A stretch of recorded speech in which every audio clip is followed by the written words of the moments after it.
أعوذ بالله من الشيطان الرجيم.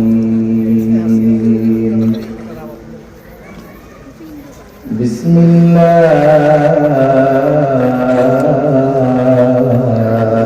الرحمن الرحيم.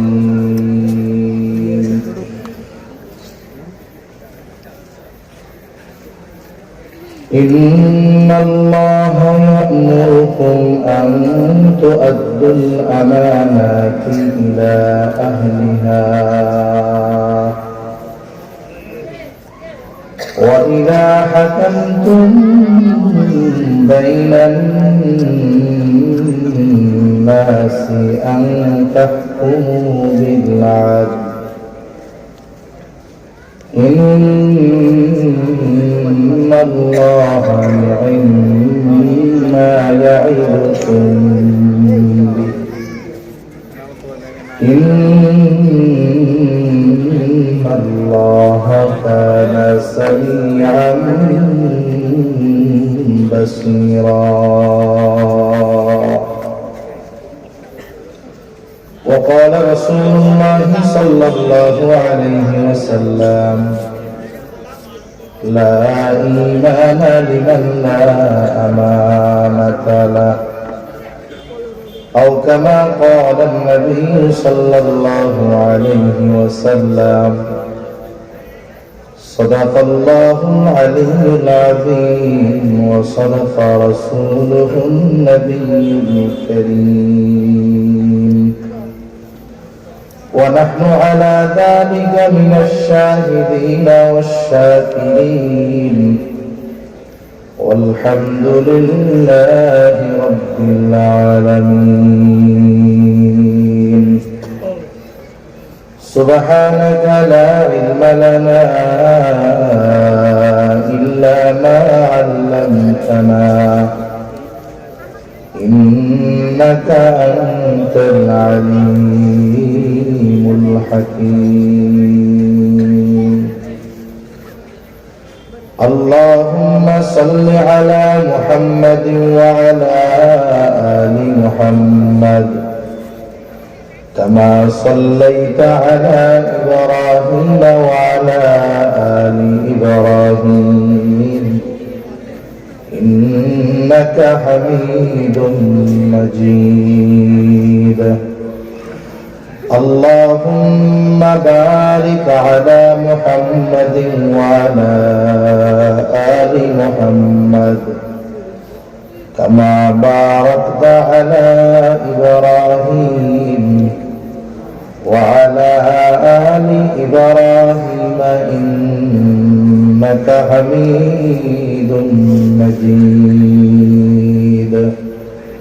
আল্লাহর মহব্বতে সকলে জবান খুলে জিকির করি, আর একটু মেহরবানি করে যার যার সামনে ফাঁকা জায়গা আছে শুরুতেই একটু নড়াচড়া করে মিশে মিশে বসি, কোনো কথা না বলে জিকিরের সাথে সাথে এগিয়ে আসি। লা ইলাহা ইল্লাল্লাহ, লা ইলাহা ইল্লাল্লাহ, লা ইলাহা ইল্লাল্লাহ।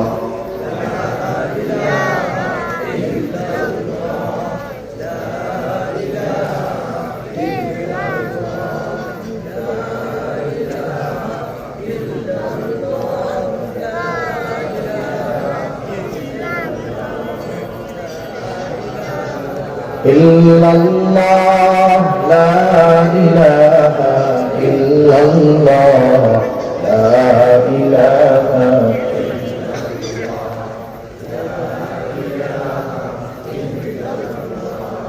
la ilaha illallah, Muhammadur Rasulullah সাল্লাল্লাহু আলাইহি ওয়াসাল্লাম। আলহামদুলিল্লাহ, ঐতিহ্যবাহী চাঁদপুর জেলার অন্তর্গত বহরিয়া বাজার উত্তর শ্রীরামপুর যুব সমাজ ও এলাকাবাসীর উদ্যোগে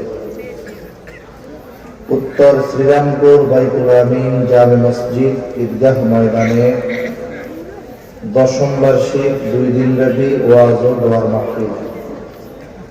2 দিনব্যাপী এই ওয়াজ ও দোয়ার মাহফিলের প্রথম দিবসের সম্মানিত শ্রদ্ধেয় সভাপতি, আমন্ত্রিত উলামায়ে কেরাম, সামনে উপস্থিত মুরব্বিয়ানে কেরাম, সমবয়সী যুবক বন্ধু, স্নেহের ছোট ভাই, মাইকের আওয়াজ যত দূরে যায় নিজ নিজ স্থানে অবস্থানরতা সম্মানিতা শ্রদ্ধা মা ও বোন,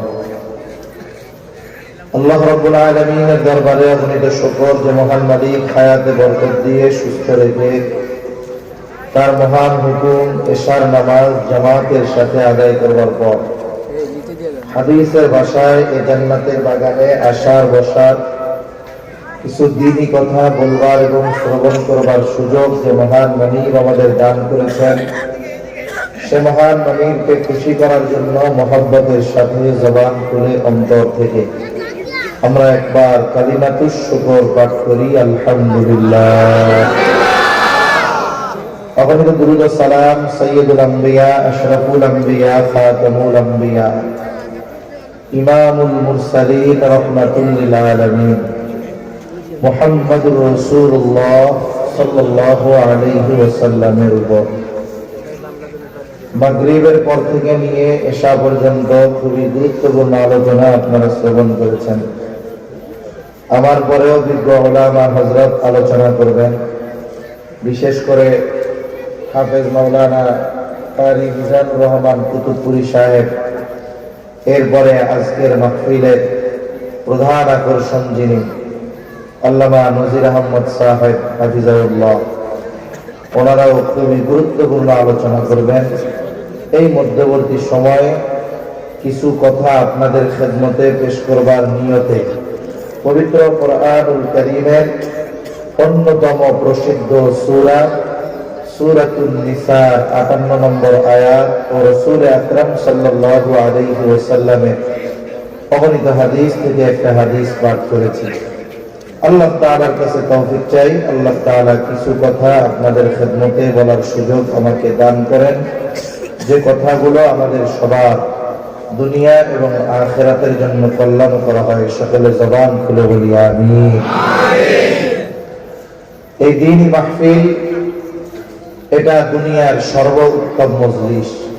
যেমন সর্বোত্তম জায়গা মসজিদ, সবচাইতে নিকৃষ্ট জায়গা বাজার, আর সবচাইতে উত্তম উৎকৃষ্ট মজলিস হলো এই ধরনের দ্বীনি মজলিস। এই দ্বীনি মাহফিলগুলোর সর্বোচ্চ এবং সর্বনিম্ন কিছু উপকার আছে। অনেক মানুষ বলে যে মাহফিলগুলা দিয়ে কি হবে, মাহফিল দিয়ে লাভ কি? আসলে সর্বনিম্ন কিছু লাভ তো আছে, সর্বোচ্চ অনেক লাভ আছে। সর্বনিম্ন লাভ কি? বলে এই মাহফিল গুলায়, এই মজলিস গুলায় যদি কোনো ইমানদার এসে বসে, আমলের নিয়তেও নয়, এমনিই যদি এসে বসে, শুধুমাত্র বসার কারণে আল্লাহ তাআলা তার সগীরা গুনাহগুলো মাফ করে দেয়। আবার দেখেন যারা আমলের নিয়তে বসে, সাথে সাথে কিছু কথা শুনে আমল করে, এদের লাভ আরো বেশি না কম? একটা মানুষের জীবন পরিবর্তনের জন্য অনেক কথার প্রয়োজন নেই। কথা হয়তো অনেক আমরা শুনি বলি, কিন্তু জীবন পরিবর্তনের জন্য ছোট্ট একটা কথাই যথেষ্ট, ঠিক কিনা কোন? কিন্তু কোন কথাটা আমার আপনার জীবন পরিবর্তনের কারণ হতে পারে বলা যায় না। এজন্য উচিত জীবনের সময়গুলোতে চায়ের দোকানে বন্ধুদের সাথে গল্পে, ফেসবুকে, মোবাইলে অনেক কেটে যায়। প্রতিদিন অনেক মানুষ আছে 8-10 ঘন্টা চায়ের দোকানে কাটায়। অনেক যুবক আছে 14-15 ঘন্টা মোবাইলের মধ্যে সময় কাটায়। কিন্তু এই মানুষগুলো এই ধরনের দ্বীনি মাহফিলে, এই যে মাহফিলটা, এটা কি ডেলি হয়? এটা প্রতি বছরে একবার হয়। এই যে আজকে 1 দশক পূর্ণ হয়েছে, 2 দিন মাহফিল হবে, উলামায়ে কেরাম আলোচনা করবে। আমার আপনার শত শত মিনিট ঘন্টা কেটে যায় মোবাইলে অনর্থক। কিন্তু আমি আপনি যদি আমার জীবনের কিছু সময় এই ধরনের মজলিসে বসতে পারি, তাহলে আমার জীবন পরিবর্তনের কারণ হতে পারে। আরো অনেক উপকার আছে। এখন মাহফিলের উপকার নিয়ে তো আমার বয়ান করা উদ্দেশ্য না, আমি এমনি শুরুতে কিছু কথা বলতেছি আর কি। তাহলে বসলে 1 নাম্বার লাভ, বলে সগীরা গুনাহ মাফ হয়, আমলের নিয়ত করা লাগবে না, ইমানদার হইলে হইছে। 2 নাম্বার বলে কিয়ামতের দিন সূরা জিলজালের তাফসীরের মধ্যে আসছে যে স্থান জমিন মানুষের কর্মের ব্যাপারে সাক্ষ্য দিবে। তাহলে আমি আপনি যেই জায়গায় বসে কিছু সময় ভালো কাজ করলাম, এই জমিন কিয়ামতের দিন আমার এই ভালো কাজের সাক্ষী হয়ে গেল। শুধু তাই না, বলে সময় মানুষের জন্য সাক্ষী দিবে। তাহলে আমি আপনি যেই সময়টুকু এখানে বসে কাটাবো, এই সময়টুকু আমার পক্ষে হয়তো কিয়ামতে সাক্ষী দিতে পারে, আল্লাহ অমুক গাড়িতে আমি সময়ের এই অংশটা সে দ্বীনি কাজে ভালো কাজে অতিবাহিত করেছে, আল্লাহ আপনি তার মাফ করে দেন, বলতে পারে কি পারে না?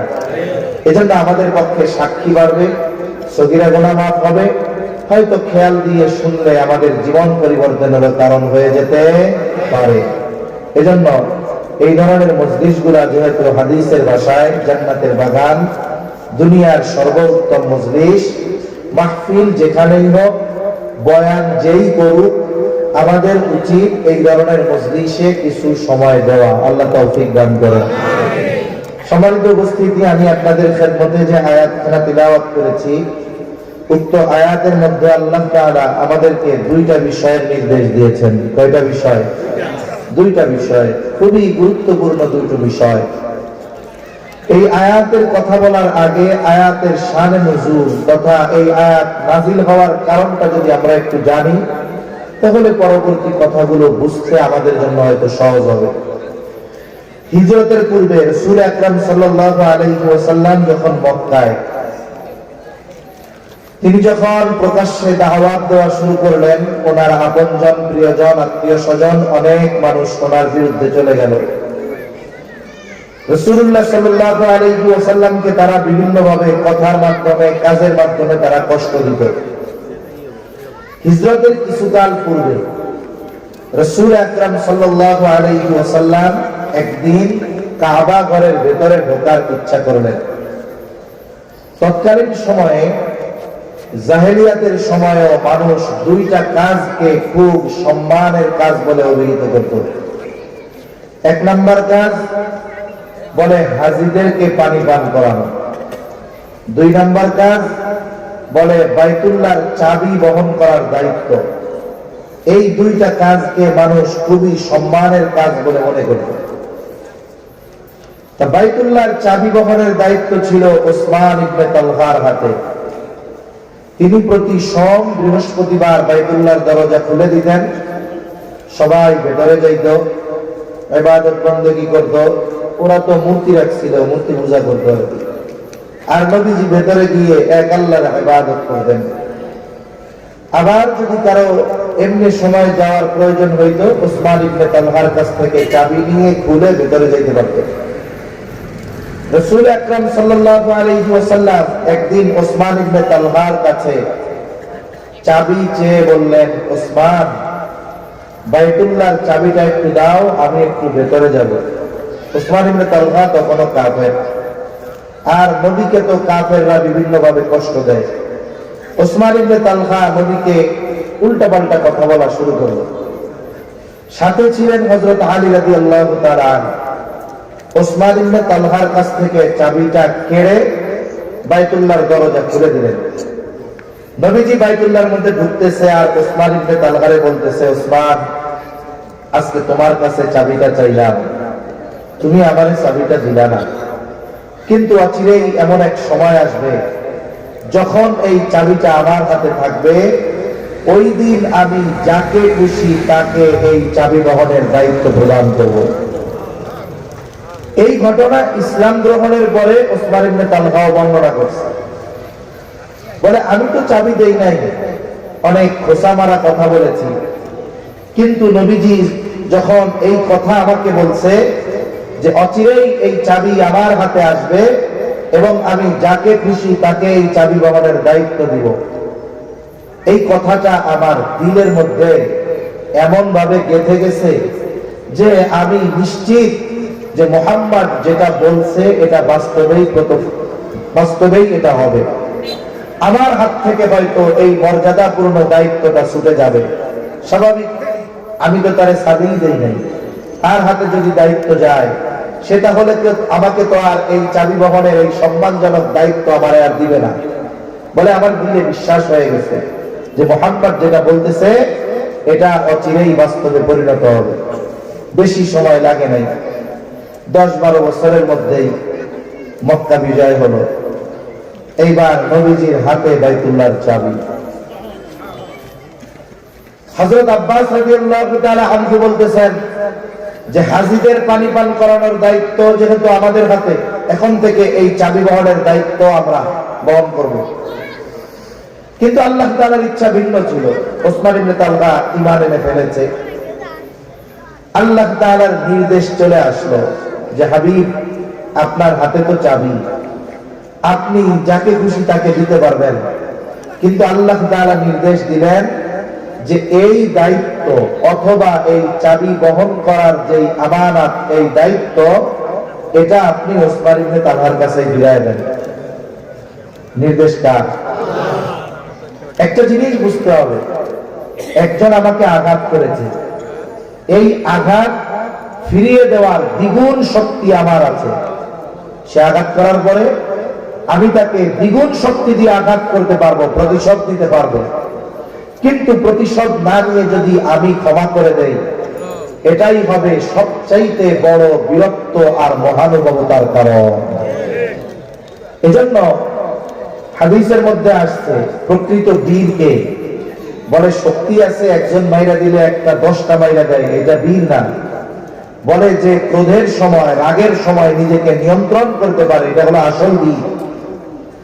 প্রতিশোধ নেওয়ার সুযোগ থাকার পরেও ব্যক্তিগত বিষয়ের অপরাধ মাফ করে দেয়। নবীজিকে যদি ব্যক্তিগতভাবে কেউ কষ্ট দিত, নবীজি তারে মাফ করে দিতেন। কিন্তু ইসলামের ব্যাপারে সামগ্রিক বিষয়ের ব্যাপারটা ভিন্ন। রাসূল আকরাম সাল্লাল্লাহু আলাইহি ওয়াসাল্লামকে ওসমান ইবনে তালহা ইসলাম গ্রহণের পূর্বে ঢুকতে দেয় নাই। নবী যদি চাইতেন তার হাত থেকে এই দায়িত্ব কেড়ে নিয়ে যেতে পারতেন, কিন্তু আল্লাহ তাআলার নির্দেশ এবং নবীজিও ওসমান ইবনে তালহার হাতে এই চাবির দায়িত্ব পুনরায় ফিরিয়ে দিয়ে বললেন, ওসমান ইবনে তালহা, ভয় করো না, এই চাবি বহনের দায়িত্ব শুধু তোমার উপর নয়, কিয়ামত পর্যন্ত এই আমানত, এই দায়িত্ব তোমার বংশের কাছেই থাকবে। সুবহানাল্লাহ। ইসলাম গ্রহণের পরে ওসমান ইবনে তালহা চিন্তা করতেছিল, আরে এই সম্মান আমার শেষ। কিন্তু নবীজি কি করলেন? এই চাবি বহনের দায়িত্ব তার হাতে তুলে দিলেন। যে আয়াতখানা আপনাদের খেদমতে তিলাওয়াত করেছি, এই আয়াতে মূলত আল্লাহ তাআলা এই দায়িত্বকে আমানত বলে অভিহিত করেছেন। এজন্যই আল্লাহ তাআলা বলতেছেন যে তিনি তোমাদের নির্দেশ দিচ্ছেন, তোমরা আমানত তার হকদারের কাছে ফিরিয়ে দাও। এখানে কোন ঘটনাকে কেন্দ্র করে আয়াত নাযিল হয়েছে? চাবি বহনের দায়িত্ব পুনরায় তার কাছে ফিরিয়ে দাও। আল্লাহ তাআলা মূলত এখানে দায়িত্বকে আমানত বলে অভিহিত করেছেন। 1 নম্বর বিষয়। 2 নম্বর বিষয়, যে আমানতদারিতা এটা অন্যতম একটি গুণ, যেটা মুমিনের আবশ্যকীয় একটি গুণ। ঈমানদার কখনো খেয়ানতকারী হতে পারে না। ঈমানদার অবশ্যই আমানত রক্ষাকারী হবে, খেয়ানতকারী হবে না, আমানতদার হবে। আর ঈমানদার আমানতদারিতা অর্জন করবে 1টা-2টা বিষয়ের মধ্যে নয়। এই আয়াতের মধ্যে আল্লাহ তাআলা এমন একটা শব্দ উল্লেখ করেছেন, যেই শব্দের দ্বারা এই বিষয়টা বোঝা যায় আমানত 1টা-2টা জিনিসের মধ্যে হয় না, আমানত অনেক জিনিসের মধ্যে হয়।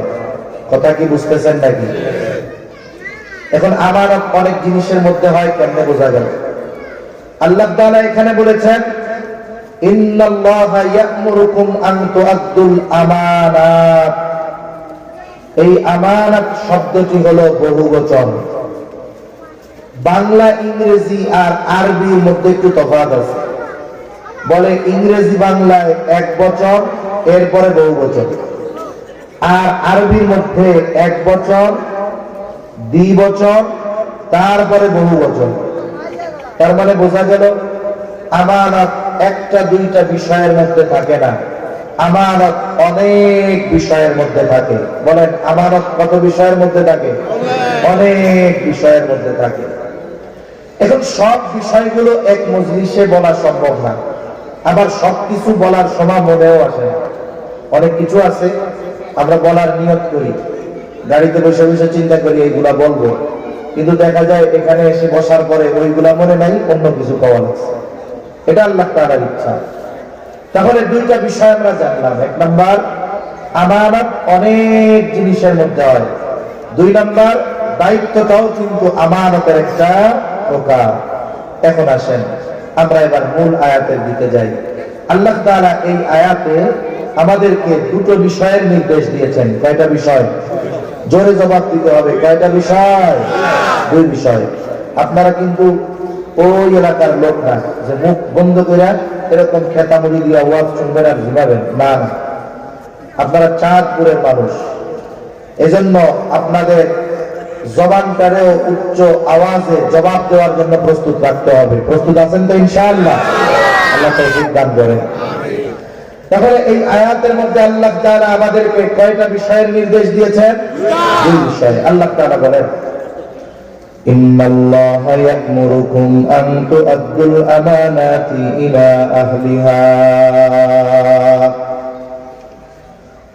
আল্লাহ রাব্বুল আলামিন বলেন, নিশ্চয়ই আল্লাহ তোমাদেরকে আদেশ দিচ্ছেন, নির্দেশ দিচ্ছেন। কি আদেশ, কি নির্দেশ? আল্লাহ তাআলা বলেন, আন তু'আদ্দুল আমানাতি ইলা আহলিহা। আল্লাহ তাআলা নির্দেশ দিচ্ছেন যে তোমরা আমানতটার হকদারের কাছে ফিরিয়ে দাও। যদিও একটা ঘটনাকে কেন্দ্র করে আল্লাহ তাআলা এই আয়াত নাযিল করেছেন, কিন্তু এই আয়াতে উল্লেখিত শব্দের মাধ্যমে এই কথা বোঝা যায়, যদিও একটা ঘটনাকে কেন্দ্র করে আল্লাহ তাআলা আয়াত নাযিল করেছেন, তবে এইখানে শুধু দায়িত্বের আমানতের কথা আল্লাহ তাআলা বলেন নাই। দায়িত্বের আমানতের সাথে সাথে যত বিষয়ের মধ্যে আমানতদারিতা হতে পারে, প্রত্যেক বিষয়ের মধ্যে পূর্ণ আমানতদারিতা অর্জনের নির্দেশ দিয়েছেন কে?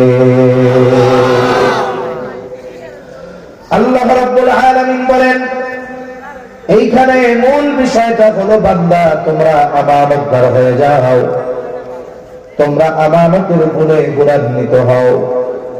একটা বিষয় আমাদের খেয়াল রাখা দরকার, আমানতদারিতা সাধারণ আমলের মতো নয় যে আমানতদারিতার গুণ অর্জন করলে সওয়াব হবে, না করলে গুনাহ নাই।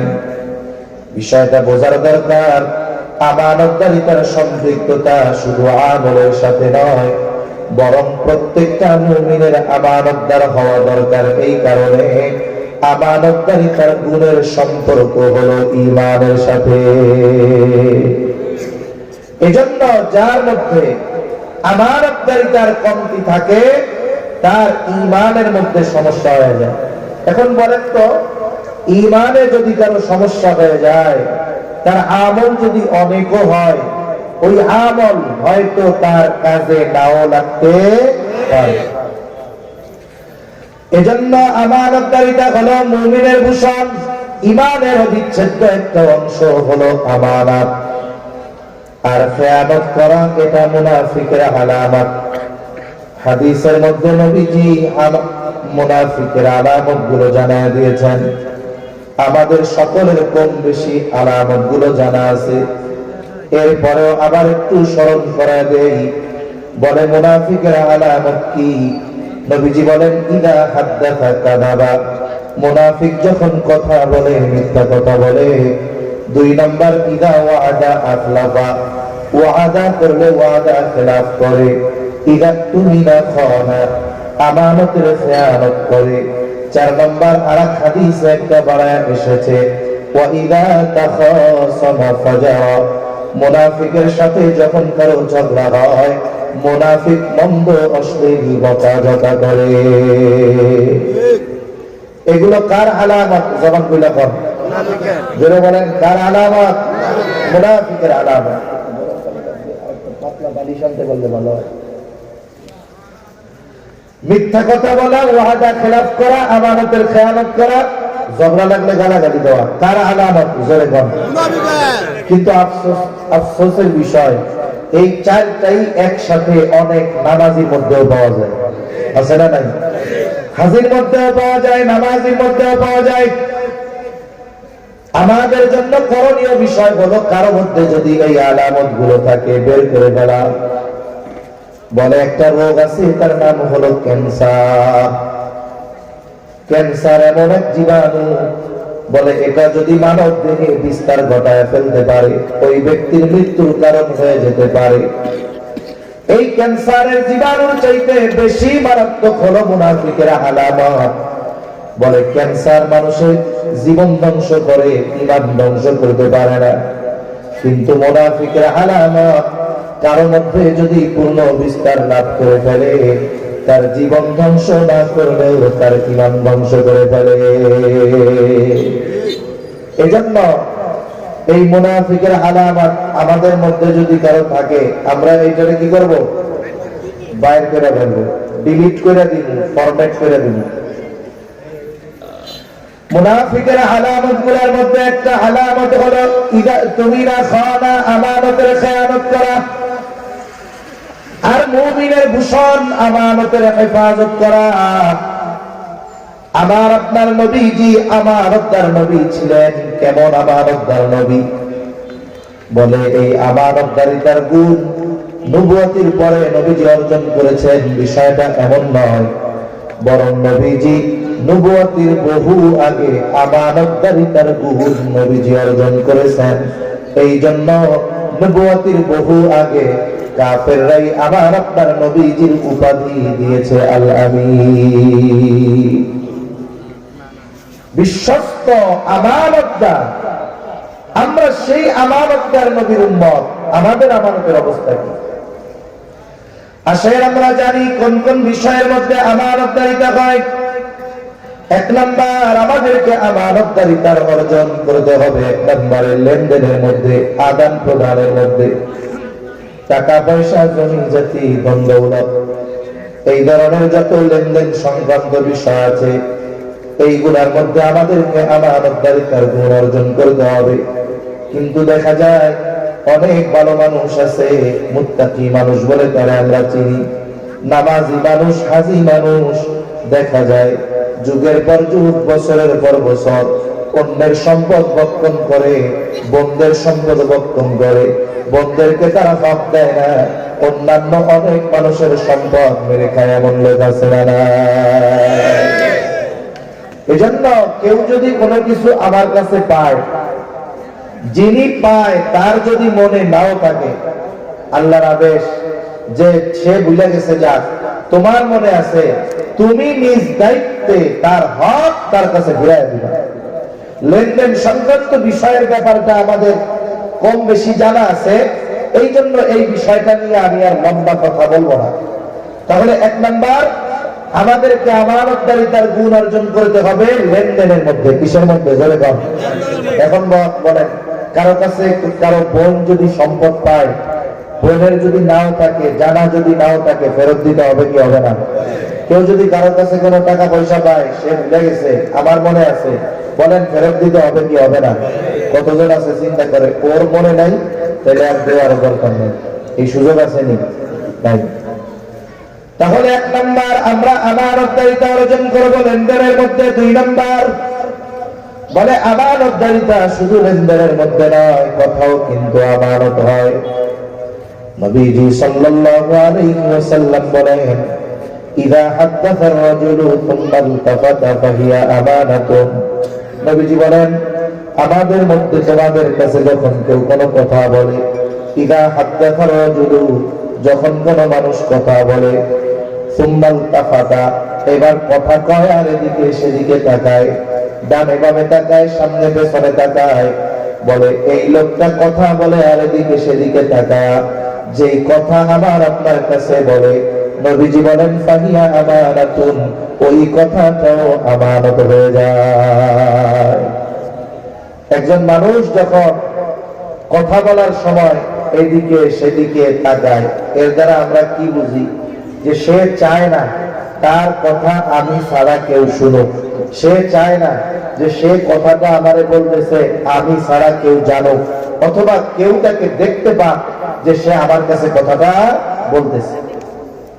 তার কিছুই বলা লাগবে না, শুধু তার এই ডানে বামে তাকানোর দ্বারাই এই কথাটা আমার আপনার কাছে কি হয়ে যাবে? জোরে বলেন, জোরে বলেন, কি হবে? আবার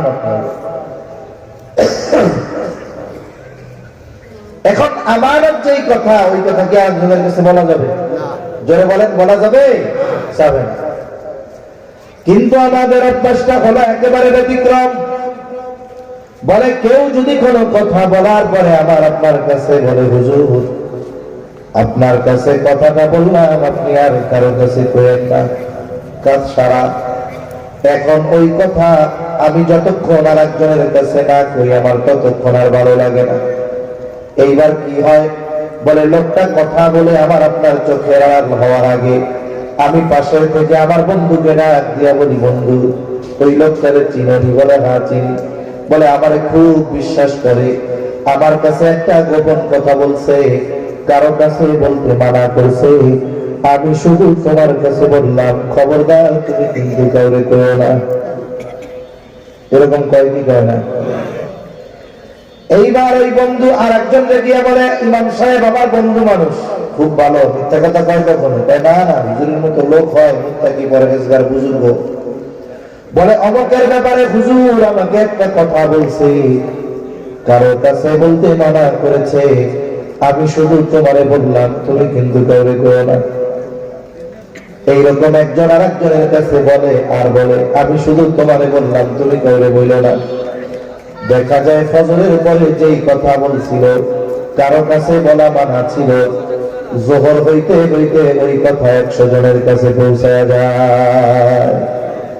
যে যারে বলে শুধু কি বলে, আমি তোরে কইলাম, তুই কিন্তু তোরে কইস না। এরকম কইতে কইতে কথা পৌঁছাইছে 100 জনের কাছে। একজনের কাছেও বলা মানা ছিল, কথা পৌঁছাইলো 100 জনের কাছে। তাইলে আমি তো কইছিলাম একজনের কাছে, কিন্তু কথা পৌঁছাইলো 100 জনের কাছে। বলেন তো, যে প্রথম খেয়ানত করছে তার আমলনামায় কয় খেয়ানতের গুনাহ হবে? 99। 100 খেয়ানতের গুনাহ হবে। কেন? বলে হাদিসের মধ্যে আসছে, নবীজি বলেন যখন কারো দ্বারা কোনো ভালো কাজের সূচনা হয়, ওই ভালো কাজ যতজন করে প্রত্যেক ভালো কাজ করলে ওয়ালার সমপরিমাণ সওয়াব প্রথম যে শুরু করে তার আমলনামায় যোগ হয়ে যায়। আবার যখন কেউ কোনো মন্দ কাজের সূচনা করে, ওই মন্দ কাজ যতদিন চলে, যতজন করে, ওই মন্দ কাজ যতজন করবে প্রত্যেকের সমপরিমাণ গুনাহ ওই মন্দ কাজ যার দ্বারা সূচনা হলো তার আমলনামায় যোগ হয়ে যায়। নবীজি বলেন এই পৃথিবীতে সর্বপ্রথম অন্যায়ভাবে হত্যাকাণ্ড সংঘটিত হয়েছে আদম আলাইহিস সালামের এক সন্তানের দ্বারা। কিয়ামত পর্যন্ত এই পৃথিবীতে যত অন্যায় হত্যাকাণ্ড সংঘটিত হবে, নবীজি বলেন ওই সকল হত্যাকাণ্ডের সমপরিমাণ গুনাহ আদম আলাইহিস সালামের ওই হত্যাকারী সন্তানের আমলনামায় যোগ হয়ে যাবে। এই জন্য কথাও আমানত হয়, কথার আমানত হেফাজত করার দরকার আছে না নাই? আবার বুঝতে হইব কোন কথা আমানত বলা যাবে না, আর কোন কথা বলার দরকার। এখন দেশে যে আকারে চুরি ছিনতাই বাড়ছে, এই ওয়াজ শুনে চোর যদি মনে করে যাক সুযোগ একটা পাইছি, এখন রাতের বেলা ওয়াজ শুনে যাইতেছে, এক মুরব্বীর চোর এসে কইতেছে, চাচা ডানে বামে তাকায়া একটা গোপন কথা শুধু আপনার কাছেই কইতেছি, আপনি কিন্তু কাউরে কবেন না। কি কথা? বলে চাচা আজকে আপনার পাশের বাড়ি আমি রাত্রে বেলা চুরি করবো। চোর ডানে বামে তাকাইয়া এই কথা কইল। এখন যদি ওই চাচা চিন্তা করে হুজুর কি ওয়াজ শুনাইলো, কি মুসিবতে বললাম, এখন এই ডানে বামে তাকাইয়া কথা কইলে সেটা বলে আমানত। এখন যদি বাড়িওয়ালার কাছে কইয়া দেয় তাহলে আমি হইলাম খেয়ানতকারী, আবার যদি না কই তাহলে বেটার বাড়ি হইব চুরি। বিপদ আছে না নাই?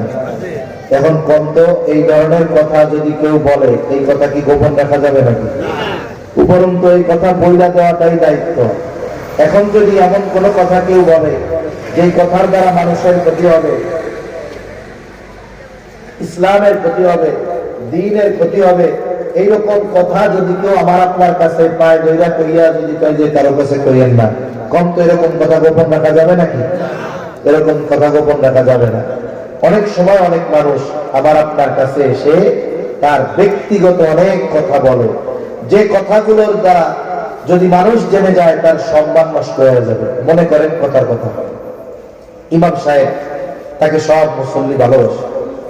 একটা মানুষ পারিবারিক ভাবে খুব কষ্টে আছে, বলে কষ্টে কি? বলে তার বউ তারে মাঝে মধ্যে পিটায়। কথার কথা। এখন এত দুঃখ বেদনার কথা সবার কাছে কি বলা যায়? এখন ইমাম সাহেবের কাছে এসে খুব আবেগ নিয়ে দিতেছে, হুজুর কত কষ্টে আছি জানেন, সমাজের মানুষ এত সম্মান করে, ইজ্জত দেয়, কিন্তু আপনারা বাহিরের বিষয়টা দেখেন, ভেতরের দুঃখ তো হুজুর কেউ জানে না। আপনি আমার ইমাম সাহেব, আমার জীবনের সবচাইতে বড় আমলটা আমি আপনার উপরে ভার দিয়ে দেই, আপনার কাছে সব কথা কইতে অসুবিধা কি? হুজুর আমার বউ আমার পিটাই, হুজুর এ দুঃখ কার কাছে কমু? রাস্তার মানুষ আমারে দেখলে ডরায়, আর আমার ঘরে আমার বউ আমার পিটায়। এখন কম তো, এই কথা যদি সমাজের মানুষ জানে, ওই বেটার ইজ্জত থাকবো? জোরে কোন সম্মান থাকবো? এরকম অনেক গোপন কথা আছে, মানুষ মানুষের কাছে এসে বলে। এখন সম্পর্ক যখন ভালো ততদিন কথা গোপন রাখে, যখন একটু দুইজনের মধ্যে সম্পর্ক খারাপ, এইবার কয় জানি কিন্তু বেশি কথা কইলে কইয়া দিব। আছে না নাই? এখন বলেন তো, শুধু কি বন্ধুর আমানতের হেফাজত করতে হবে, না শত্রুটাও করতে হবে? শত্রুটাও করতে হবে। আমার আপনার নবী মক্কা থেকে মদিনায় হিজরত করেছেন। প্রথম কথা হলো বাহ্যিক কারণ কিছু আছে, মূল কারণ আল্লাহ তাআলার নির্দেশ। বাহ্যিক কারণ বলে কাফেরদের মাত্রাতিরিক্ত অত্যাচার, জুলুম। নবীজিকে আল্লাহ তাআলা হিজরতের জন্য প্রস্তুতি নিতে বলছেন, কিন্তু সময় জানান নাই। আবার মক্কার মানুষেরা তাদের দামি দামি বস্তু আমার আপনার নবীর কাছে হেফাজতের জন্য রাখতো, আমানত রাখতো। কাফেররা জানতো যদিও মুহাম্মদকে আমরা কষ্ট দেই, কিন্তু মুহাম্মদ আমাদের আমানতের বস্তুর হেফাজত করবে, খেয়ানত করবে না। নবীর উপরে জুলুম অত্যাচার করার পরেও নবীর কাছে তারা সম্পদ হেফাজতের জন্য রাখতো। কাফেররাও চিন্তা করলো, খোঁজ পেয়ে গেছে অচিরেই মক্কা ছেড়ে মুহাম্মদ হয়তো হিজরত করবে, শত্রু হাতছাড়া হয়ে যাবে। কাফেররা সিদ্ধান্ত নিল মুহাম্মদকে আর ছেড়ে দেওয়া হবে না। প্রত্যেক গোত্র থেকে এক একজন যুবক নির্বাচিত করা হলো। এইবার এই যুবকেরা সম্মিলিতভাবে নবীজির উপরে আক্রমণ করবে, হত্যা করে ফেলবে। আজ রাতেই নবীজির উপরে আক্রমণ হবে। আর আমার আপনার নবীকে আল্লাহ তাআলা জানায় দিলেন, পয়গম্বর আজকে রাতেই আপনার মদিনার সফর শুরু হয়ে যাবে। নবীজি তো কাউরে জানান নাই, শুধু আবু বকর সিদ্দিক রাদিয়াল্লাহু তাআলা করে বলছেন যে রেডি থাইকো, অচিরেই হয়তো সফর শুরু হইতে পারে। নবীজির কাছে কাফেরদের যেই আমানত ছিল আস্তে আস্তে নবীজি ফেরত দিয়ে দিচ্ছিলেন সবাই খান। সব যদি একসাথে দিয়ে দিতে যান, ওরাও চিন্তা করবে সবাইটা ফেরত দিয়ে দেয়, এলাকা মনে হয় ছেড়ে চলে যাইব। এজন্য আস্তে আস্তে দিচ্ছিলেন। ওই যে আল্লাহর নির্দেশ যখন আসছে, তখনও নবীর কাছে কাফেরদের কিছু বস্তু আমানত ছিল। কাফেররা রাতের বেলা আমার আপনার নবীর ঘর চারদিক দিয়ে ঘিরে ফেলছে হত্যা করার জন্য। আর নবীজি ঘরের মধ্যে হযরত আলী রাদিয়াল্লাহু তাআলা আনহুকে আনছেন। কাফেররা হত্যা করবে, নবী হিজরতের সফর শুরু করবে। হযরত আলীকে কেন রাইখা গেছেন ঘরে? যে নবীর কাছে তখনও কাফেরদের কিছু আমানত ছিল।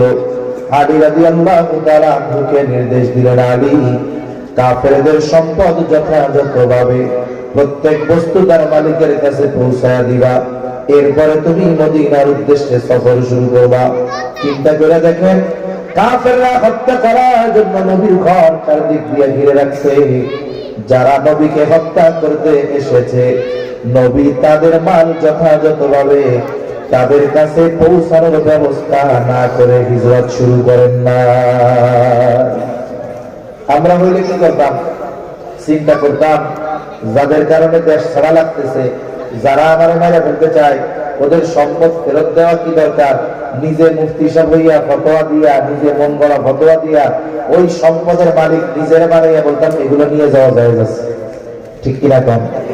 অথচ শত্রুর আমানতের বস্তু তার কাছে ফিরিয়ে দেওয়ার ব্যবস্থা না করা পর্যন্ত আমার আপনার নবী হিজরত শুরু করেন নাই। সুবহানাল্লাহ।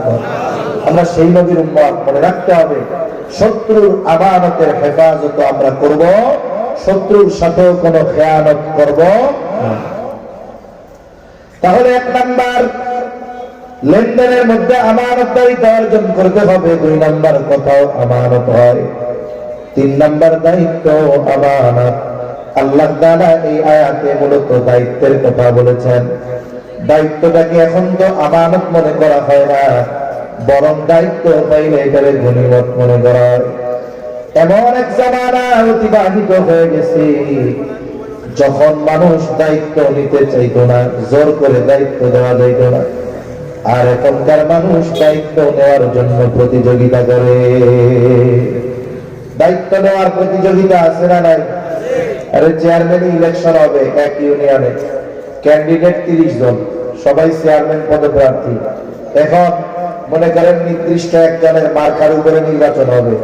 এক এলাকায় এক চেয়ারম্যান ওই মার্কা পাওয়ার জন্য খরচ করছে 3 কোটি টাকার উপরে।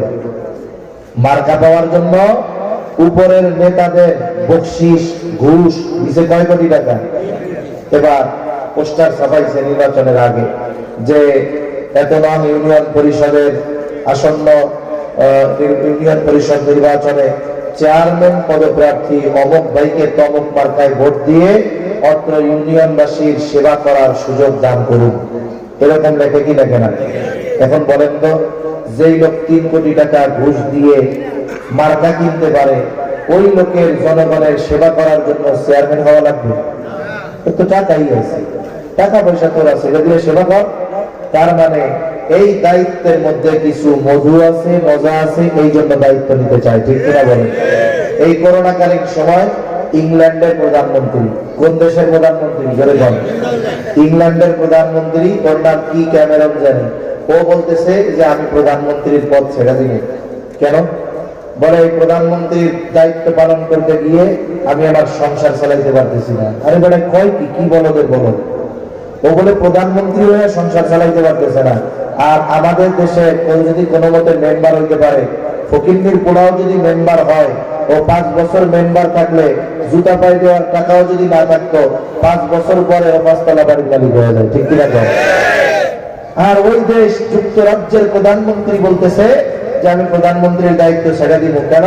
বলে আমি আমার ব্যবসা বাণিজ্য অন্যান্য কাজবাজ চাকরি বাকরি বাদ দিয়ে এই দায়িত্ব নিছি, এইখানে আমার যে ভাতা দেওয়া হয় এ দিয়ে আমার সংসার চলে না।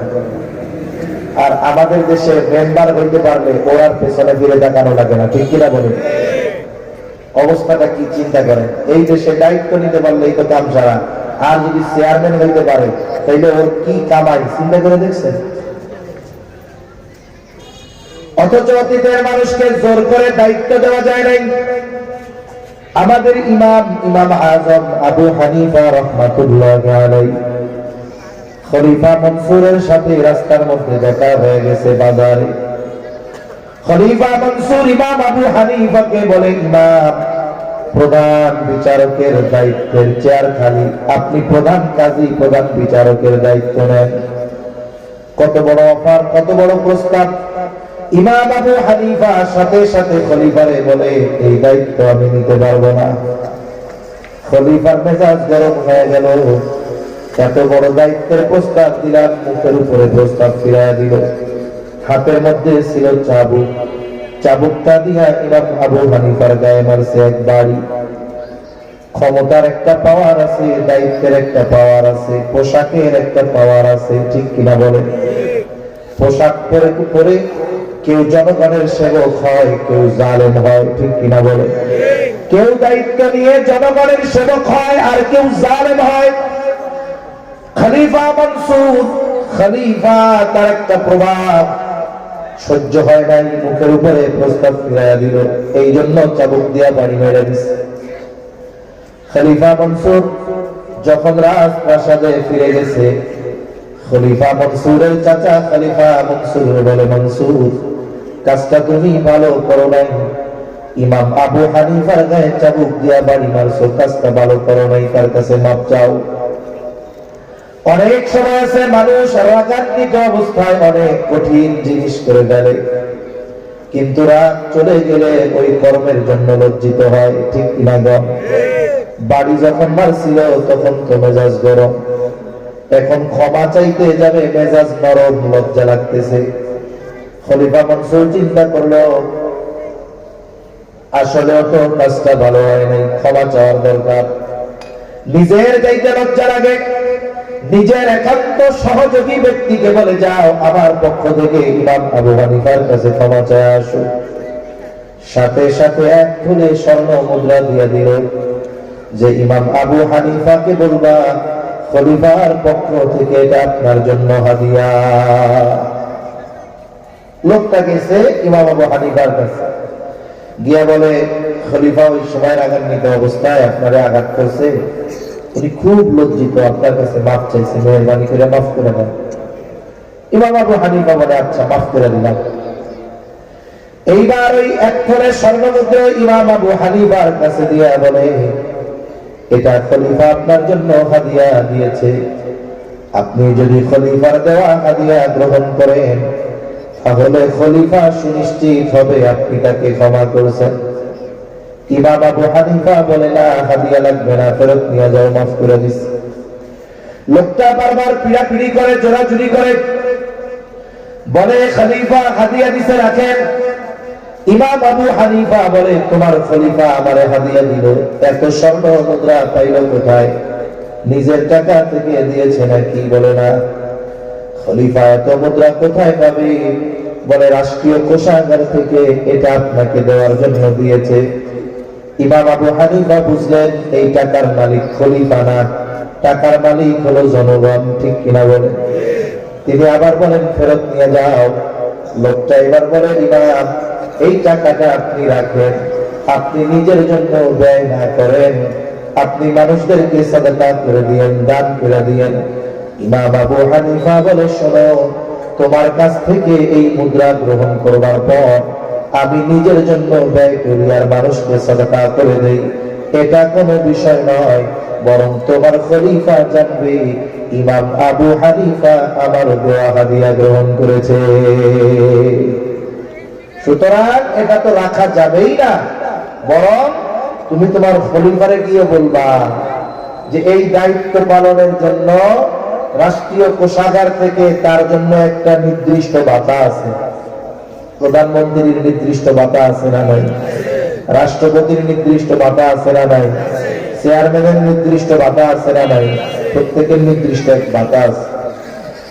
ইমাম আবু হানিফা বলে, শোনো, খলিফার জন্য যেই ভাতা নির্ধারিত আছে এর চাইতে একটা দিরহাম বেশি তার ব্যক্তিগত কাজে খরচ করা তার জন্য বৈধ নয়, বরং সে এই সম্পদের রক্ষক, এই দায়িত্ব তার কাছে আমানত, মানুষের সম্পদ তার কাছে আমানত। সে যদি এইগুলো নিজের কাজে ব্যবহার করে অবশ্যই অবশ্যই দায়িত্বের খেয়ানত করা হবে। লোকটা এবার খলিফার কাছে চলে গেছে। কিছু মানুষ আছে কথা এমন সুন্দর করে সাজায় কইতে পারে, মিথ্যা কথা কয় কিন্তু শুনতে খুব মজা লাগে। আছে না এরকম কিছু মানুষ? ও মিথ্যা কথা এত সুন্দর করে বলতে পারে যে মিথ্যা কথার একটা শৈল্পিক রূপ সে দিয়া দেয়। ওই রকম ইমাম আবু হানিফার ব্যাপারে খলিফার কাছে ওই লোকটা গিয়ে সাজায় গুছায় মিথ্যা কথা কইছে। কইছে আপনারে খেয়ানতকারী কইছে, মানে যা যা বলার দরকার খলিফারে রাগানোর জন্য সব কইছে। এবার খলিফা প্রচন্ড রাগান্বিত হয়ে গেলেন, বাহিনী পাঠায় দিছে, যা আমার ব্যাপারে এমন মন্তব্য করার দুঃসাহস, আটক করে জেলখানার মধ্যে বড়। ইমাম আবু হানিফাকে জেলখানার মধ্যে আটকিয়ে দেওয়া হলো। ইমাম আবু হানিফার উপরে জুলুম অত্যাচার, চাবুক দিয়ে আঘাত করা হতো আর বলা হতো প্রধান কাজীর দায়িত্ব নিলে তোমাকে ছেড়ে দেওয়া হবে। ইমাম আবু হানিফা চাবুকের আঘাতে জর্জরিত হয়ে গেছে, তবুও প্রধান বিচারকের দায়িত্ব গ্রহণ করে না। ঐতিহাসিকদের থেকে দুইটা মত পাওয়া যায়। একটা হলো উনি যখন প্রচন্ড অসুস্থ হয়ে গেছে, খাবারের সাথে বিষ প্রয়োগ করে ইমাম আবু হানিফাকে শহীদ করে দেওয়া হলো। আর এক বর্ণনায় আসছে যখন উনি প্রচন্ড অসুস্থ, ওনাকে বাড়িতে পাঠায় দেওয়া হলো, গৃহবন্দী করে ফেলা হলো। ইমাম আবু হানিফা ওই অবস্থায় এক সময় ইন্তেকাল করেন। ইমাম আবু হানিফার ছাত্ররা জিজ্ঞাসা করে, ওস্তাদ, যেই দায়িত্ব নেওয়ার জন্য আপনার উপরে এত জুলুম, এত অত্যাচার, অথচ ওই দায়িত্ব নেওয়ার জন্য যত যোগ্যতা দরকার আল্লাহ তাআলা সব যোগ্যতা জ্ঞান আপনাকে দিয়েছেন, এরপরে আপনি চাবুকের আঘাত সহ্য করলেন, জুলুম সহ্য করলেন, কিন্তু দায়িত্ব কেন নিলেন না? ইমাম আবু হানিফা বলে, শোনো, যেই দায়িত্ব আমি নেই নাই ওই দায়িত্বের ব্যাপারে কিয়ামতের দিন আল্লাহ তাআলা আমাকে জিজ্ঞাসা করবে না, কিন্তু যদি আমি দায়িত্ব নিতাম আর ওই দায়িত্ব পালনে যদি কোনো ত্রুটি বিচ্যুতি হয়ে যাইত, কিয়ামতের দিন আল্লাহ তাআলার সামনে আমাকে দায়িত্বের খেয়ানতকারী হিসাবে উপস্থিত হওয়া লাগতো। আবু দাউদের হাদিস, নবীজি বলেন, তোমাদের কাউকে যখন কোন রাষ্ট্রীয় দায়িত্ব দেওয়া হয়, কেউ যদি ওই দায়িত্বের সুচ পরিমাণ খেয়ানত করে, সুচ পরিমাণ, নবীজি বলেন কিয়ামতের দিন ওই সুচ পরিমাণ খেয়ানতকারী ব্যক্তি খেয়ানতের বোঝা নিয়ে আল্লাহর সামনে হাজির হয়ে যাবে। এজন্য সব ধরনের দায়িত্ব আমানত। দায়িত্ব কি জোরে বলেন? স্কুলে চাকরি করে শিক্ষক, তার এই দায়িত্ব তার কাছে কি? মসজিদের ইমাম, তার দায়িত্ব তার কাছে কি? মুয়াজ্জিনের দায়িত্ব কি? দোকানদার কর্মচারী রাখছে, বলে দায়িত্ব দিছে আমানত। সকল ধরনের দায়িত্ব আমানত। কেউ যদি ওই দায়িত্ব যথাযথভাবে পালন না করে উল্টা পাল্টা করে দায়িত্বের বিপরীতে তার যেই পারিশ্রমিক পরিপূর্ণরূপে গ্রহণ করে, বলে সে দায়িত্বের খেয়ানতকারী। ঠিক কিনা বলেন?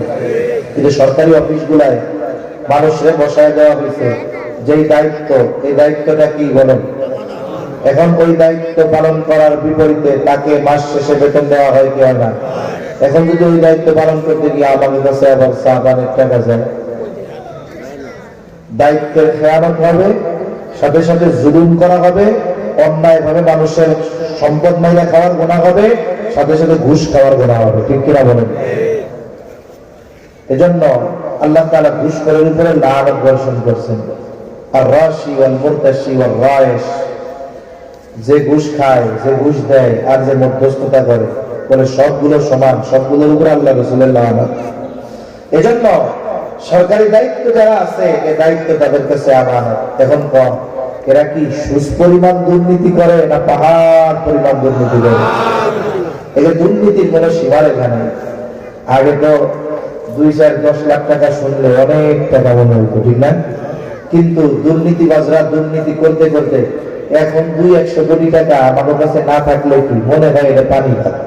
ঠিক কিনা কর? এক কলেজের নেতা দুর্নীতি করছে, কয় টাকা? 1000 কোটি টাকা মাত্র। চিন্তা করে দেখছেন অবস্থা কোথায়? তাহলে এই দায়িত্ব আমানত। রাষ্ট্র পরিচালনার দায়িত্বে যারা আছে, দায়িত্ব তাদের কাছে কি? আমানত। মনে রাখতে হবে, দায়িত্ব যত বড় হয়, ওই বড় দায়িত্বের জায়গায় ছোট ভুলটা তত বড় হয়। ঠিক কিনা কম? একটা উদাহরণ দেন। মনে করেন এক এলাকায় এক মেম্বারের কাছে গম আসছে, 100 মানুষের গম। কয়শো মানুষের গম? সব এক জায়গায় রাখছে, এখনো কাউরে দেওয়া হয় না।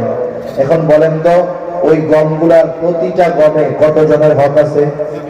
কারণ যেই সম্পদ শরিকি সম্পদ বন্টন না করা পর্যন্ত ওই সম্পদের প্রতিটা কণার মধ্যে প্রত্যেকের হক থাকে।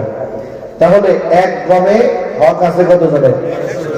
মেম্বার একটা গম চুরি করছে, কয়শো জনের হক নষ্ট করছে।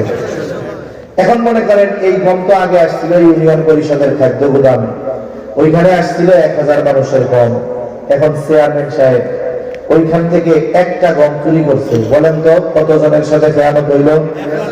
1000। মনে করেন এর আগে আসছিল উপজেলা খাদ্য গুদামে, ওইখানে আসছিল 1 লাখ মানুষের জন্য, কথার কথা। এখন ওইখান থেকে ওই এলাকার এমপি একটা গম চুরি করছে, বলেন তো খেয়ানত হইল কতজনের সাথে? এখন মনে করেন বিদেশ থেকে গম আসছে বাংলাদেশের সব মানুষের জন্য, 18 কোটি মানুষের জন্য আসছে। এখন বাংলাদেশের প্রধানমন্ত্রী যে সে মনে করেন একটা গম চুরি করে খাইছে, বলেন তো কত কোটি মানুষের সাথে খেয়ানত করছে?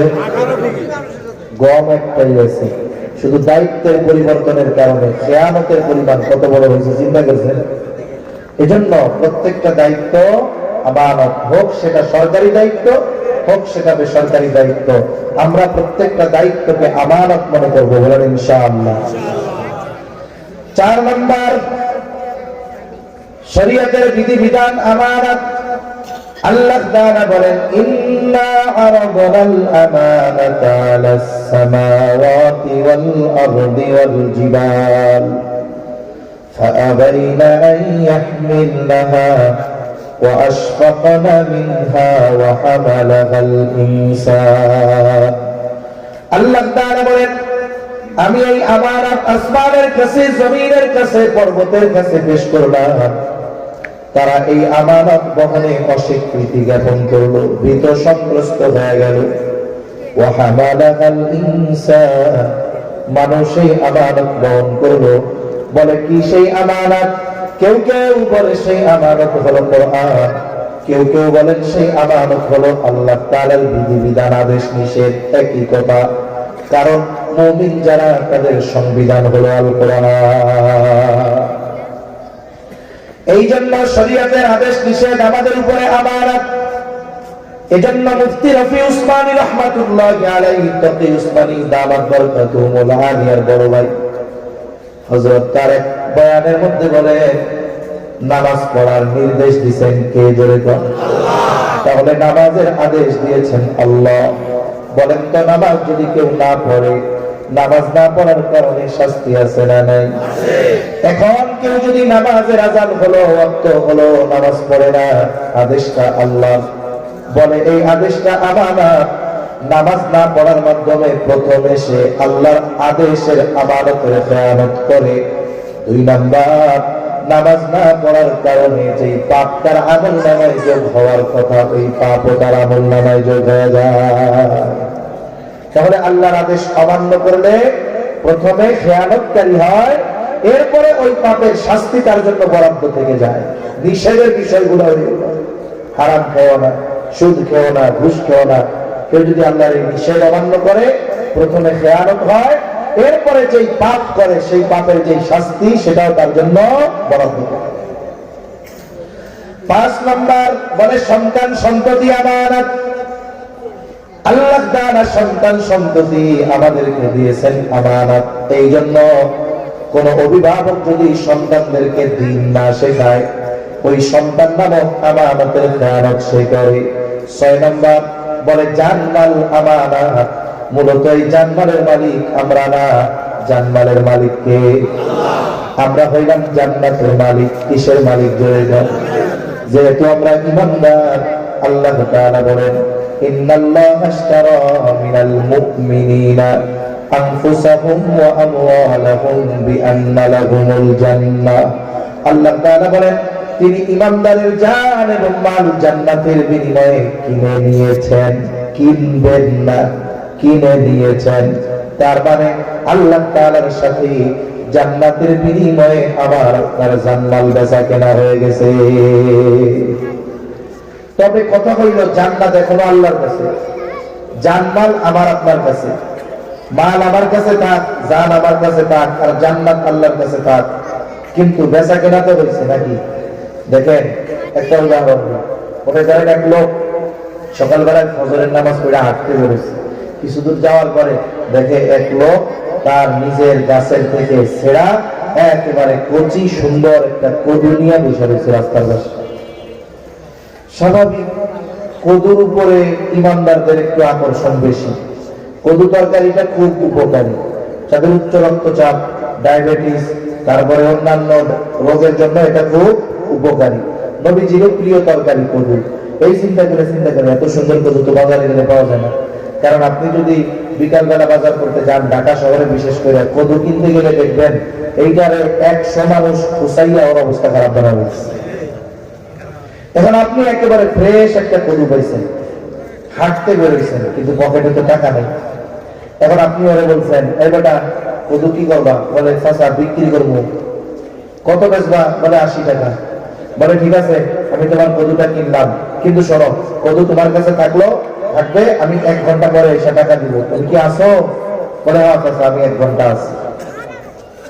এই বলে চাচা বাড়ির দিকে ফিরে আসছে টাকা আনার জন্য। বলেন তো কদুওয়ালার কাছে আছে না নাই? টাকা তো আপনার পকেটে, কিন্তু কদুওয়ালার কাছে কদু আছে ঠিক, কিন্তু কদুর মালিকানা আছে? জোরে বলেন আছে? কমপক্ষে 1 ঘন্টার জন্য তো নাই, ঠিক কিনা? এখন যদি 1 ঘন্টার আগে কেউ এসে কয় কদু কত, ও কয় 80 টাকায় বেচছি, তোর 100 টাকা দিমুনে দিয়া দে, বলেন তো ওর বেচার অধিকার আছে নাকি? কারণ কি? এটা এখন তার কাছে রয়েছে আমানত। দেখেন কদুওয়ালার কাছে আছে, কিন্তু কদু বেচার অধিকার তার নাই। কদু কিন্তু কাকা নেয় নাই, কিন্তু মালিক হয়ে গেছে। বলে জান্নাত আমার আপনার কাছে আছে, জান্নাত আল্লাহর কাছে আছে, আমি এখনো জান্নাত পাই নাই, আল্লাহ জান্নাত নিয়ে নেয় নাই, কিন্তু মালিকানা ওইটার আমার, আর এইগুলো আল্লাহর। আমানতের বস্তুর ব্যবহারের অনুমতি নাই। কেউ যদি আমার আপনার কাছে এসে 500 টাকার একটা ছেঁড়া নোট দিয়ে বলে এই টাকাটা আপনার কাছে আমানত, আপনি যদি চিন্তা করেন বাজারের মধ্যে টাকাটা হাতে আসলো, তাজা মাছ উঠছে, এই 500 টাকা দিয়ে মাছটা কিনে নিয়ে যাই, পরে যখন টাকা চাবে নতুন আর একটা টাকা তারে ফেরত দিয়ে দিব। বলে না, হবে না, বরং যেই বস্তুটা আমানত রেখেছে, সেটা হোক আর পাতা হোক, ওইটাকেই সংরক্ষণ করতে হবে। এটা হলো আমানতের ক্ষেত্রে মাসালাগুলোর একটা মাসালা, আরো মাসালা আছে। কিন্তু জান্নাত কি আল্লাহ তাআলা ব্যবহার করতেছে নাকি? রাইখা দিচ্ছে ঠিক মতো, কিন্তু জানমাল তো আল্লাহ, এটা আমরা ব্যবহার করি কি করি না? আমানতের বস্তু ব্যবহারের অনুমতি ছিল না, কিন্তু আল্লাহ দয়া করে বলে বান্দা, জানমাল যদিও আমার, কিন্তু আমি তোমাদের ব্যবহার করার অনুমতি দিলাম। বলে এটা এখন আমাদের জন্য হয়ে গেল স্পেশাল নিয়ামত। কিন্তু এই জানমাল নির্দিষ্ট গণ্ডির ভিতরে ব্যবহার করতে হবে।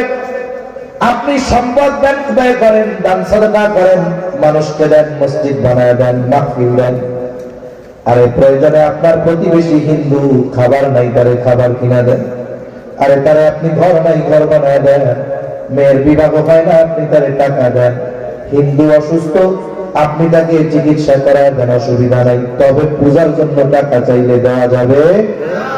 আপনি তারে সব দিতে পারেন, শীতের সময় শীত বস্ত্র কিনে দেন, অসুবিধা নাই, হাইরে নিজে ভালো খান, ভালো করে, অসুবিধা নাই।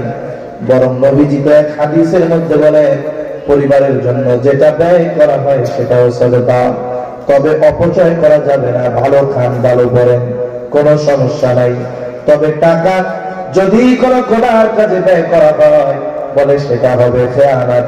আপনার কায়িক পরিশ্রম, দৈহিক শক্তি, মেধা, বুদ্ধি আপনি যদি ইসলামের বিরুদ্ধে ব্যবহার করেন, বলে এটাও হবে খেয়ানত।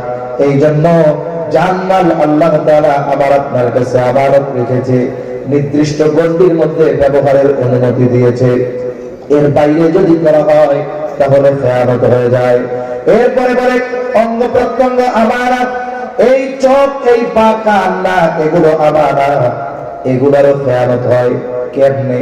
বলে আমরা যখন হাতের দ্বারা গুনাহ করি, এই হাত নামক আমানতের খেয়ানত হয়ে যায়।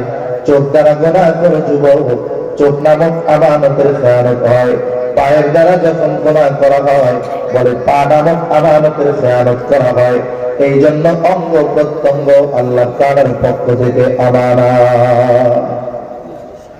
এই 7-8টা বিষয় স্মরণ রাখলে আমানতদার মুমিন হওয়া সম্ভব। আমরা যেই কয়টা বিষয় জানলাম, বলে 1 নাম্বার আমানতদারিতা হবে লেনদেনের মধ্যে, 2 নাম্বার কথার মধ্যে, 3 নাম্বার দায়িত্বের মধ্যে, 4 নাম্বার বলে শরীয়তের বিধিবিধান পালনের পালন করার মধ্যে 5 নাম্বার বলে সন্তান সন্ততি আমানত, বলে 6 নাম্বার জান আমানত, 7 নাম্বার মাল আমানত, 8 নাম্বার বলে অঙ্গ প্রত্যঙ্গ গুলো আমানত। আরো বিষয় আছে, লম্বা করা যাবে না। এই 8টা বিষয়ের ক্ষেত্রে যদি আমরা আমানতদারিতা অর্জন করতে পারি, আশা করা যায় আমরা আমানতদার মুমিন হতে পারবো। আমানতদার যদি না হওয়া যায়, ঈমানদার হওয়া যাবে না। এই জন্য নবীজি বলেন লা ঈমানা লিমান লা আমানাতা লা। নবীজি বলেন যার মধ্যে আমানতদারিতা নাই তার ঈমান নাই। আমানতদার হব তো ইনশাআল্লাহ। কারা কারা তৈরি আছি? আজকে থেকে কোন বিষয়ের খেয়ানত করব না, কারণ ইনশাআল্লাহ। আল্লাহ তৌফিক দিক, জোরে বলি আমিন। হাত বাড়াই। 2 নাম্বার আল্লাহ তাআলা ওয়াজ করছিলেন কয়টা? মনে আছে নি? কয়টা? 1 নাম্বার আদেশ, বান্দা আমানতদার হও। 2 নাম্বার ওয়া ইযা হাকামতুম বাইনান নাসি আন তাহকুমু বিল্লাহ। বান্দারে যখন তোমরা মানুষের মধ্যে বিচার আচার করবা, ন্যায় বিচার করবা। আমরা যদি মনে করি ন্যায় বিচার শুধু ওই কোর্টে হবে, হাইকোর্টে হবে, না না। অনেক সময় জীবনের অনেক সময় অনেক মানুষের বিচারকের ভূমিকা পালন করা লাগে। 2 সন্তানের মধ্যে দ্বন্দ্ব নিরসন করবে বাপ, এই সময় বাপ হইল বিচারক। কিন্তু আফসোসের বিষয় অনেক সময় এমন হয় বাবা 2 সন্তানের মধ্যে বিচার করতে গিয়ে পক্ষপাতিত্ব করে। আছে না নাই? বাপ করে, অনেক সময় মেয়েদের ব্যাপারে করে। মোট কথা হলো, জীবনের কোন সময় যদি কোন বিষয়ের জন্য আমাকে বিচারক বা ফয়সালাকারী হিসাবে নির্ধারণ করা হয়, পক্ষপাতিত্ব করা যাবে না। আরে শত্রুও যদি ন্যায় বিচারের জন্য আসে, বিচার পাওয়ার জন্য আসে, শত্রুর সাথেও কি অবিচার করা যাবে? আল্লাহ তাআলা বলেন ওয়ালা ইয়াজরিমান্নাকুম শানাআনু কওমিন আলা আল্লা তা'দিলু ইয়াদিলু হুয়া আকরাবু লিত্তাকওয়া। আল্লাহ তাআলা বলেন কোন কওমের প্রতি বিদ্বেষ বশত তোমরা তাদের প্রতি অবিচারের জন্য উৎসাহিত হবা না। তার মানে যার সাথে আমার দ্বন্দ্ব, সেও যদি বিচারের জন্য আসে, সুযোগ পাইয়া তার উপরে জুলুম করা যাবে না, বরং ওই সময়ও ন্যায় বিচার করার নির্দেশ দিয়েছেন কে? কিন্তু আফসোস, আমরা ন্যায় বিচার করতেও রাজি নাই, মানতেও রাজি নাই।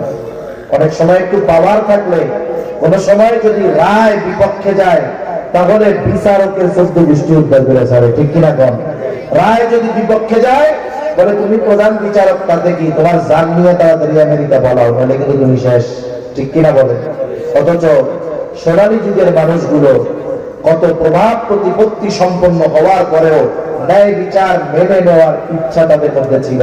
লম্বা কথা হয়ে যাবে, 2টা ঘটনা ছোট ছোট বলে আমি আলোচনা শেষ করব, এগুলো আমাদের জন্য শিক্ষণীয়।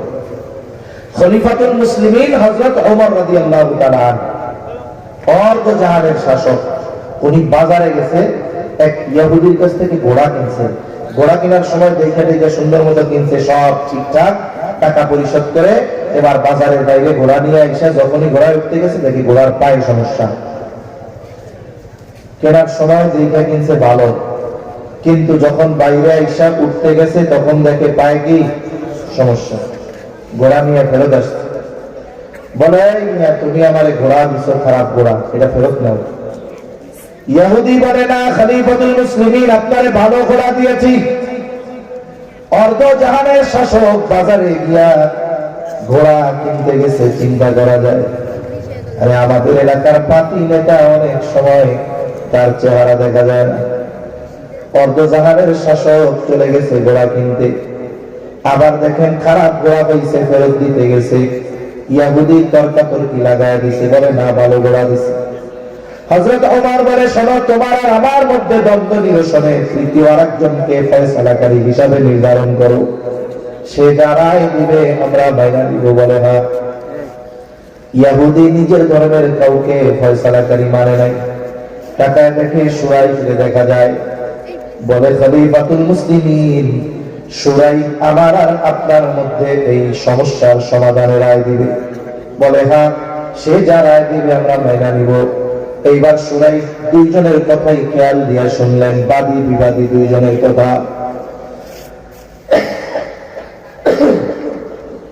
শুরাই এবার খলিফাতুল মুসলিমিনকে বলে, খলিফাতুল মুসলিমিন আপনি কি চান? বলে শুরাই আমি চাই যে সে তার ঘোড়া ফেরত নিবে। এইবার শুরাই বলে খলিফাতুল মুসলিমিন ঘোড়া ফেরত নিতে সে বাধ্য, তবে একটা কথা, আপনি যখন তার কাছ থেকে মূল্য পরিশোধ করে ঘোড়াটা বুঝে নিয়েছেন ওই সময় কেমন ছিল? বলে তখন তো সব ঠিকঠাক ছিল। ডিস্টার্ব পাইছেন কখন? বলে বাজারের বাইরে গেছি যখন, তখন দেখি সমস্যা। এইবার শুরাই বলে খলিফাতুল মুসলিমিন এই ইহুদি ঘোড়া ফেরত নিতে বাধ্য, তবে আপনি যেমন ঘোড়া নিয়েছিলেন তেমনটা তাকে ফেরত দিতে হবে। কারণ আপনি বলছেন তার কাছ থেকে যখন ঘোড়া বুঝা নিছেন তখন কি ছিল? ভালো ছিল। খারাপ হয়েছে বাজারের বাইরে গিয়া। এখন বলেন তো, এই যে শুরাই রায় দিল, রায় কি খলিফার পক্ষে না বিপক্ষে? আমাদের দেশে যদি খলিফা বা প্রধানমন্ত্রীর বিপক্ষে রায় যাইত, বিচারক শেষ, ও আদালতের থেকে আর বাড়ি যাইতে পারত না। খলিফাতুল মুসলিমিন একটু চুপ হয়ে গেলেন। পর মুহূর্তেই বলতেছে, হ্যাঁ শুরাই এটাই ন্যায় বিচার। রায় খলিফার বিপক্ষে গেছে, মেনে নিয়েছে, বলে এটাই ন্যায় বিচার। শুরাই ন্যায় বিচারের পুরস্কার কি পায়? খলিফাতুল মুসলিমিন বলে শুরাই কুফার প্রধান কাজীর দায়িত্ব খালি, চেয়ার খালি। যাও, আমি তোমারে নিয়োগ দিয়ে দিলাম, আজকে থেকে তুমি কুফার প্রধান বিচারকের দায়িত্ব পালন করবা। রায় দিছে, খলিফার বিপক্ষে গেছে, প্রমোশন পাইছে, কুফার প্রধান বিচারক। দীর্ঘকাল ব্যাপী এই দায়িত্ব সুনামের সাথে পালন করেছে কাজী শুরাই। ওমর রাদিয়াল্লাহু তাআলা আনহুর সময়, ওসমান রাদিয়াল্লাহু তাআলা আনহুর সময়, আলী রাদিয়াল্লাহু তাআলা আনহুর সময়, মুআবিয়া রাদিয়াল্লাহু তাআলা আনহুর সময় কাল পর্যন্ত নিষ্ঠার সাথে এই দায়িত্ব কাজী শুরাই পালন করেছে। এবার আসেন সর্বশেষ হাদিসের একটা ঘটনা বলে আলোচনা শেষ করি। নবীজি সাল্লাল্লাহু আলাইহি ওয়াসাল্লামের কাছে এক মহিলার বিচার নিয়ে আসা হয়েছে। মহিলা চুরি করছে, এখন এই চোরের হাত কেটে দেওয়া হবে। কি কাটা হবে? জোরে বলেন। হাত কাটা হবে। মহিলা কুরাইশ বংশের। কোন বংশের? কুরাইশ বংশের। এখন নবীজি হুজরার ভিতরে, সাহাবায়ে কেরাম চিন্তা করে নবীর বংশের মহিলা, তার হাত কাটা হবে, এটা তো মান সম্মানের ব্যাপার। কারণ সাহাবায়ে কেরাম নবীকেও ভালোবাসতেন, নবীর বংশেরও ভালোবাসতেন। ঠিক কিনা বলেন? আপনাদের এলাকায় কি কি বংশ আছে? চৌধুরী কি কি আছে? হ্যাঁ, অনেক আছে। দুই চারটা বংশের নাম কর। পাটালি, খান, চৌধুরী এরকম আছে। কথার কথা বোঝানোর জন্য বলতেছি। মনে করেন খান গোষ্ঠীর একটা লোক চুরি করছে। কথার কথা বলেন তো, এই চুরির দায় কি গোটা খান গোষ্ঠীর সবার না ওই ব্যক্তির? কিন্তু আমাদের অভ্যাস কি, ওই খান গোষ্ঠী ওই পোলা চুরি করে ধরা পড়ছে, পরের দিন বাজারে যখনই খান গোষ্ঠীর দলে দেখে, ও মিয়া আসরের গোষ্ঠীর লোক, কি করবো? এরকম বলে কি বলে না? এইরকম বলা, এটা ওই জাহেলিয়াতের সময়ের স্বভাব। খবরদার, কোন ব্যক্তির দোষকে কোন গোত্রের উপরে চাপায় আমরা দিব না। ওই জাহেলিয়াতের সময় ওরা এগুলা করতো। সাহাবায়ে কেরাম চিন্তা করছে, বলবে নবীর গোষ্ঠীর লোক, মহিলা চোর, এই জন্য তাদের মন খারাপ। আবার চিন্তা করে নবীজি মনে হয় জানে না, এই জন্য হযরত যায়েদ রাদিয়াল্লাহু তাআলা আনহুর ছেলে নাম ওসামা, ওরে দিয়া নবীর কাছে খবর পাঠাইছে যে তুমি তোমার নানার কাছে দিয়া বলবা, না যে মহিলা চুরি করছে এ কিন্তু কুরাইশ বংশের মহিলা। গোত্র ভিন্ন কিন্তু বংশ কুরাইশ, আর গোত্র হলো মাখজুম গোত্র। তো ছোট বাচ্চা যা শিখাই দিছে তাই গিয়া নবীর কাছে বলছে। নবীজি বুঝতে পারছে এই কথাও নিজের থেকে বলে নাই, নিশ্চয়ই ওকে কেউ শিখাইয়া দিছে। ঠিক কিনা বলে? অনেক সময় ছোট বাচ্চাদের আমরা শিখাইয়া দিই কেমনে? বলে মাদ্রাসায় যায় নাই, পরের দিন সকালে যাইতে চায় না। এখন মা কয় যা হুজুরে কিছু করিব না, বাইর দিব, যা যা যা হুজুরে যাই কবি যে হুজুর কালকে আমার পেটে ব্যথা ছিল, যা। এবার ছোট বাচ্চা আসছে মাদ্রাসায়, হুজুর জিজ্ঞাসা করে, কিরে তুমি গতকাল আসো নাই কেন? কয় হুজুর আমার পেটে ব্যথা ছিল। হুজুরও চালাক, বলে তোমার পেটে ব্যথা ছিল কে কইছে? কয় আমার আম্মু কইছে।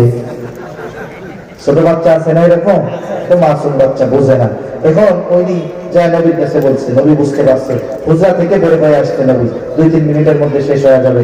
এবার নবীজি বের হয়ে কি বলতেছে, তোমরা কি আমাকে এমন বিষয়ের জন্য সুপারিশ করতেছ যেই বিষয়ের শাস্তি কার্যকর করার নির্দেশ আল্লাহ তাআলা দিয়েছেন?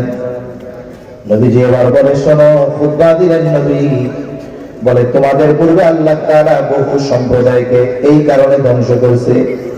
বলে তাদের মধ্যে যখন কোন সম্ভ্রান্ত ব্যক্তি চুরির অপরাধে আটক হইত, তাকে শাস্তি না দিয়ে ছেড়ে দেওয়া হইত। 50,000 কোটি টাকা ব্যাংকের থেকে লোন নেয়, হাত কড়া লাগায় না। কিন্তু দেখা যায় কোন অপরাধে আটক হইছে জানেও না, তারে বেড়ি লাগায়া, হেলমেট বুলেট প্রুফ লাগায়া একে আদালতে হাজির করা হয়, আছে না? আবার একই অপরাধে যখন কোন দুর্বলকে আটক করা হইত, বলে তার উপরে শাস্তি কার্যকর করা হতো। একই অপরাধ সম্ভ্রান্ত ব্যক্তিকে ছেড়ে দেয়, দুর্বল ব্যক্তিকে শাস্তি দেয়। নবীজি বলেন এই কারণে আল্লাহ তাআলা অতীতে বহু সম্প্রদায়কে ধ্বংস করে দিয়েছেন। নবীজি তখন বলেন, ওয়াইমুল্লাহ, আল্লাহর শপথ, লাউ আন্না ফাতিমাতা বিনত মুহাম্মদ সাল্লাল্লাহু আলাইহি ওয়াসাল্লাম সারাকাত। নবীজি বলেন আল্লাহর শপথ, যদি মুহাম্মাদের কন্যা ফাতেমাও চুরি করত, লাকাতাতু ইয়াদাহা, আমি অবশ্যই তার হাতটাও কেটে দিতাম।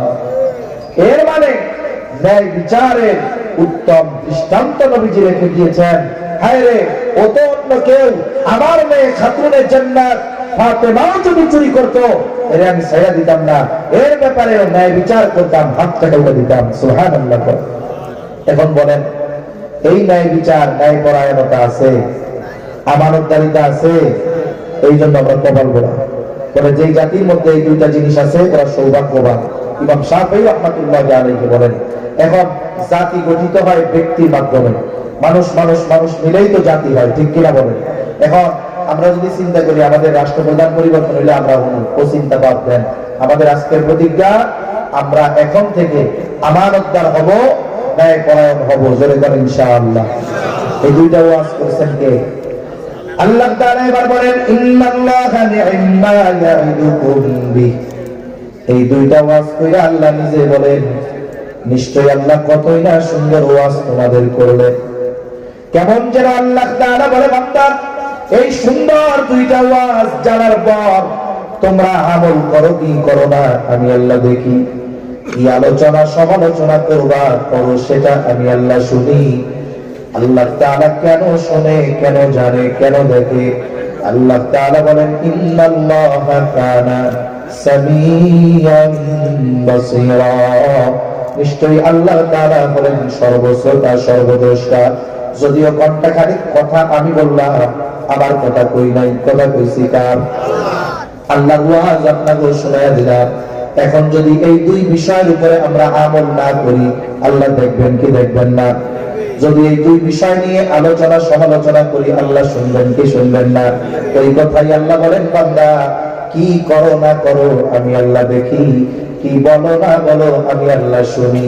এই জন্য আমাদের উচিত আমরা প্রকৃত আমানতদার হব, সাথে সাথে ইনসাফদার, ন্যায় পরায়ণ হব, জোরে করেন ইনশাআল্লাহ। আল্লাহ তাআলা আমাদের সকলকে এই দুই গুণে গুণান্বিত হওয়ার তৌফিক দান করেন। সকলে বলি আমিন। ওয়া আখিরু দাওয়ানা আলহামদুলিল্লাহি রাব্বিল আলামিন।